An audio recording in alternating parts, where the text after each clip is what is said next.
Nah, memang Bung Tomo ini dikenal sebagai pribadi yang selalu berapi-api di setiap pidatonya. Nah, alhasil dalam pemerintahan Soeharto sendiri, dalam beberapa kesempatan, beliau ini beberapa kali memiliki perbedaan pendapat. Halo Ra, Assalamualaikum, welcome back to my video. Ketemu lagi sama aku Diah, and welcome to Kamar 13.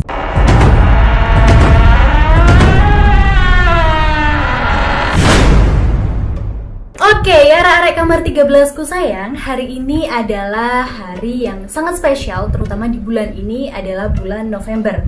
Kalau kita ngomongin tentang bulan November, khususnya di tanggal 10 November, merupakan hari pahlawan. Nah, pahlawan di Indonesia ini kan banyak banget yang sudah memperjuangkan kemerdekaan Indonesia tentunya.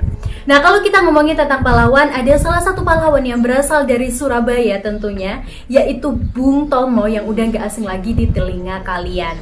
Nah, Bung Tomo ini adalah salah satu pahlawan yang memiliki rambut gondrong asal Surabaya, yang tentunya pada saat itu sangat membakar semangat arek-arek Surabaya di pertempuran 10 November yang dikenal sangat heroik tentunya. Nah, di pertempuran 10 November ini, Bung Tomo dan juga arek-arek Surabaya tentunya berhasil mengalahkan 30.000 tentara Inggris dan juga gabungan tentara Hindia pada saat itu. Dan pada akhirnya, pada tanggal 10 November tahun 1945 ini dikenal sebagai Hari Pahlawan. Dan tentunya setiap tahun ini kita selalu memperingati Hari Pahlawan ini dengan rasa sukacita tentunya. So, siapa sih sebenarnya Bung Tomo? Apa fakta-fakta menarik tentang Bung Tomo ini sendiri? Langsung aja kita mulai ke videoku kali ini ya, Tapi sebelumnya aku ingatkan lagi untuk kalian, jangan lupa untuk klik tombol like, comment, share ke teman-teman kalian, dan jangan lupa untuk subscribe supaya aku semakin semangat untuk mengupload video-video berikutnya, And langsung aja kita mulai, check it out. Fakta yang menarik pertama adalah Bung Tomo ternyata pernah protes terhadap Ustadz. Pria yang memiliki nama Sutomo yang lahir di Surabaya tanggal 3 Oktober tahun 1920 ini, ternyata sejak kecil sudah memiliki pikiran yang sangat kritis. Jadi, ternyata Bung Tomo ini pernah mengkritik salah seorang ustadz yang ternyata tidak setuju dengan pemerintahan kolonial. Yang pada saat itu banyak banget anak-anak pribumi ini yang gak bersekolah. Tapi Bung Tomo ini memiliki kesempatan untuk bersekolah walaupun sampai ke jenjang SMP saja. Jadi setara dengan pendidikan SMP gitu sih, Tapi Bung Tomo ini sendiri tidak melanjutkan pendidikannya karena memang harus ngebantu kedua orang tuanya. Oke, jadi fakta yang kedua, Bung Tomo ini ternyata memiliki rasa cinta terhadap tanah air sejak beliau ini masih kecil. Bung Tomo ini pernah bergabung di Kepanduan Bangsa Indonesia atau KBI, di mana organisasi ini merupakan salah satu organisasi yang mengumpulkan anak-anak muda untuk menambah cinta terhadap tanah air kita.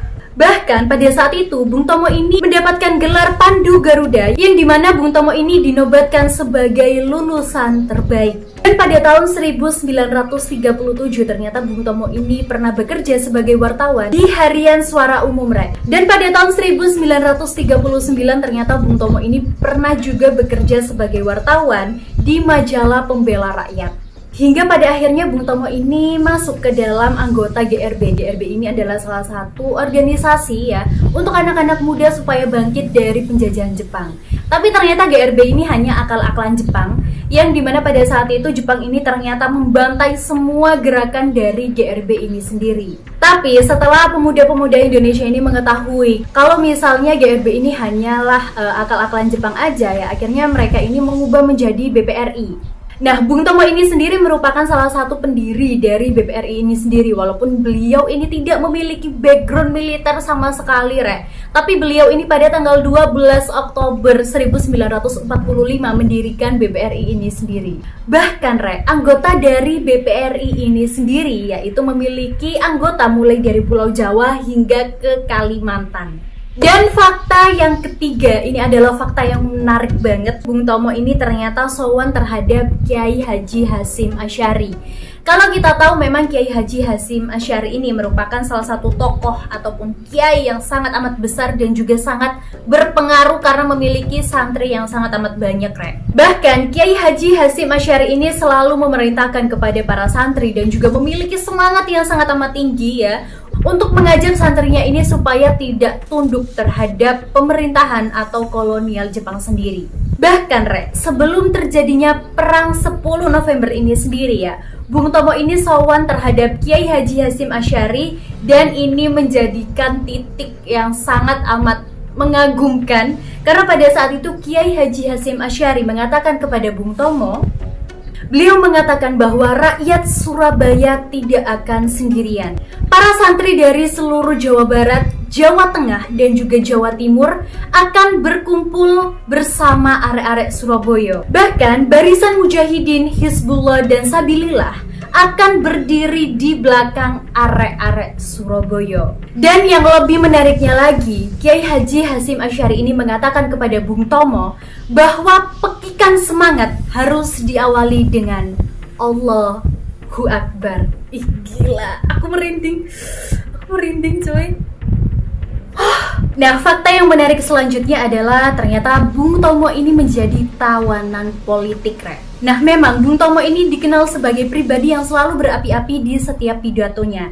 Nah, alhasil dalam pemerintahan Soeharto sendiri, dalam beberapa kesempatan, beliau ini beberapa kali memiliki perbedaan pendapat antara beliau dan juga pemerintahan yang berkuasa pada saat itu. Puncaknya pada tanggal 11 April tahun 1978, Bung Tomo ini ditahan atas kritikan kerasnya terhadap pemerintah. Dan baru 1 tahun setelahnya, beliau ini dibebaskan, akan tetapi pasca kebebasannya ini, beliau tidak lagi sevokal seperti dulunya. Selain tidak lagi berminat terhadap dunia politik, ternyata Bung Tomo ini pada saat itu sudah memasuki usia yang bisa dikatakan cukup berumur ya, karena sudah memasuki angka 8. Fakta selanjutnya adalah Bung Tomo ini ternyata pernah menjadi pejabat pemerintahan. Nah, setelah Indonesia ini memang terbebas dari agresi militer Belanda II ya, beliau ini mulai terjun ke dunia politik pada tahun 1950-an. Akan tetapi hal ini memang tidak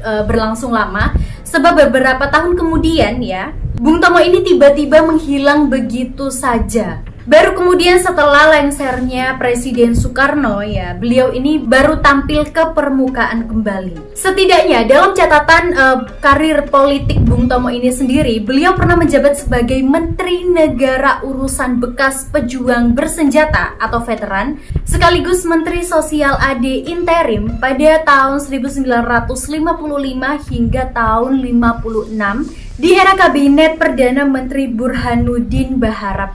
Bahkan ya, Bung Tomo ini sendiri pernah tercatat sebagai anggota DPR pada tahun 1956 hingga tahun 1959 yang mewakili Partai Rakyat Indonesia atau PRI.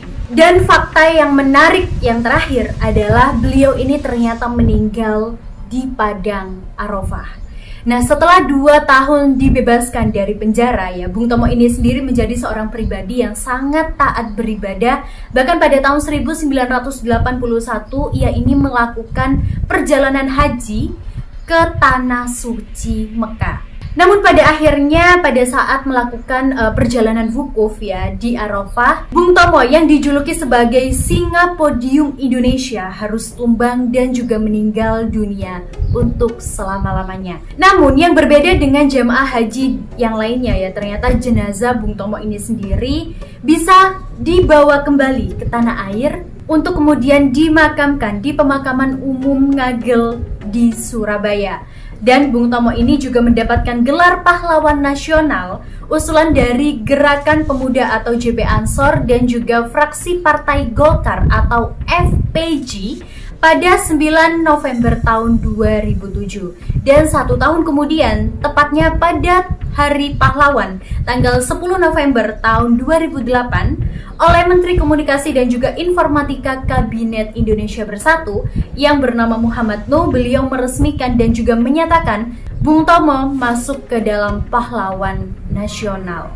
So, menurut kalian gimana fakta-fakta menarik dari Bung Tomo ini sendiri? Walaupun Bung Tomo ini bukanlah berasal dari keluarga yang basic militer, beliau sendiri juga tidak memiliki dasaran ataupun pendidikan militer, tapi orasi dari Bung Tomo ini sendiri berhasil membakar semangat arek-arek Surabaya pada pertempuran 10 November pada tahun 1945. Dan tentunya fakta-fakta menarik dari Bung Tomo ini sendiri bisa kita jadikan pelajaran dan kita bisa semakin mencintai tanah air kita yaitu Indonesia. Dan see you next video, Rek. Bye-bye.